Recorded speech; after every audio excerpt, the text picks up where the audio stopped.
એક વ્યક્તિએ શિક્ષકને સવાલ કર્યો કે શું કરો છો? જવાબ મળ્યો, હીરા ઘસું છું, પણ નિશાળમાં. આ જ વાક્યને સાર્થક કરે છે મુન્દ્રા તાલુકાના ભુજપુર ગામની વાડી વિસ્તારમાં રહેતી યુવતી દેવલબાઈ વાછિયા એટલે કે ગઢવીએ. આ હસમુખી છોકરીનો ડાબો હાથ જ નથી અને જમણા હાથમાં પણ માત્ર 4 આંગળીઓ જ છે. આ ખોડ તેમને જન્મજાત છે. દેવલની બીજી બહેનો અને એક ભાઈ પણ નાની મોટી ખોડખામ પણ ધરાવે છે.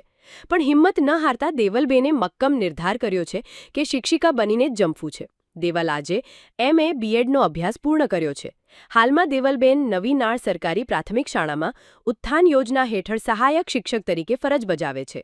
સવારે 4 વાગે ઉઠી ઘરનું કામ પતાવી દેવલ 3 થી 4 કિલોમીટર ચાલીને શાળાએ પહોંચે છે.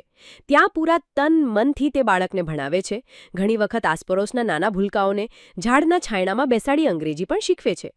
આ જોઈ લાગે છે કે ઊંચા શિક્ષણ માટે ઊંચી સવલતોની જરૂર નથી કે નથી જરૂર મોંઘીદાટ શાળાઓની, ન કે માત્ર દેખાડા માટે ટેકનોલોજીથી ખદબદતા સંકુલોની. જરૂર છે માત્ર શિક્ષણ તરફ બાળક આપોઆપ ખેંચાઈ આવે એવી શૈક્ષણિક વ્યવસ્થાની અને ઉત્સાહી શિક્ષકની.